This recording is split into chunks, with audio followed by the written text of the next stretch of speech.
সমুদ্রের মাঝখানে এক জাহাজ প্রচণ্ড ঝড়ের মধ্যে পড়ে লণ্ডভণ্ড হয়ে গেল। সেই জাহাজে বেঁচে যাওয়া এক যাত্রী ভাসতে ভাসতে এক নির্জন দ্বীপে এসে পৌঁছালো। জ্ঞান ফেরার পরে প্রথমেই সে আল্লাহর কাছে প্রাণ খুলে ধন্যবাদ জানালো তার জীবন বাঁচানোর জন্য।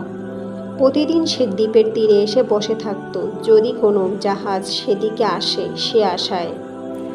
কিন্তু তাকে প্রতিদিন হতাশ হয়ে ফিরে আসতে হতো। এরই মধ্যে সমুদ্রের তীরে তার জন্য একটা ছোট ঘর তৈরি করে ফেলল। সমুদ্রের মাছ ধরে এবং বন থেকে ফলমূল শিকার করে বেঁচে থাকতো। এরই মধ্যে খাবারের খোঁজে বনের মধ্যে গেল।